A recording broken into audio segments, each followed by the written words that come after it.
மக்கள் வணக்கம். நான் பொதுநல தொண்டன் ஆனந்தன் பேசுகிறேன். என்னோடய சொந்த ஊர் கொலசைப்பட்டினம், சென்னை ஆவூரில் சுற்றி வருகிறேன்.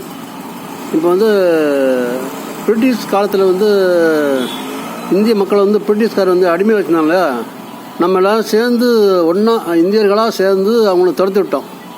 இப்போ வடக்கர்கள் தமிழ்நாடு முழுக்க வந்துகிட்டு இருக்காங்க. டெய்லி 500 பேர் 1000 பேர் வந்துட்டு இருக்காங்க. அதனால் நம்ம இப்போ நம்ம எல்லாம் ஒன்றா சேர்ந்து வடக்கர்களை தத்து விட்டால் அவங்க நாட்டுக்கு ஓடிடுவாங்க, வட மாநிலத்துக்கு. இப்போ அவங்களாம் சேர்ந்து நம்மளை தத்து விட்டால் நம்ம எங்கே ஓடுவோம்? நமக்கு வேறு நாடே கிடையாது. அதனால் நம்ம ஜாதி ரீதியாக பிரிஞ்சு கிடக்கணும். அதனால தான் நம்ம ஒற்றுமை இல்லாமல் நம்ம நாடு பிரிஞ்சு கிடக்குது. யாரையுமே நம்மளால் எதிர்த்து கேட்க முடியல, ஒன்றா கூடி கேட்க முடியல. அதனால் நம்ம எல்லோரும் ஜாதியை ஓரமாக வச்சுட்டு மனிதநேயத்துக்கு முக்கியத்துவம் கொடுத்து எல்லோரும் ஒன்றா இருந்து வடக்கர்களுக்கு வாய்ப்பு கொடுப்போம். இல்லைங்களே, அவங்க இங்கே இந்த ஊரில் சொந்த வீடு வாங்குறது, சொந்த லேண்ட் வாங்குறது, அந்த மாதிரி சொந்த யார் பண்ணுறது, அந்த மாதிரி இல்லாமல் நம்ம நாம் அவங்ககிட்ட வேலைக்கு போகாத அளவுக்கு நீங்கள் பார்த்துக்கோங்க. அவ்வளோதான்.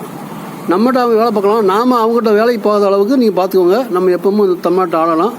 ஜாதியை ஒரு ஓரமாக வச்சுட்டு மனிதநேயத்தை மட்டும் பாருங்கண்ணா. நன்றி, வணக்கம்.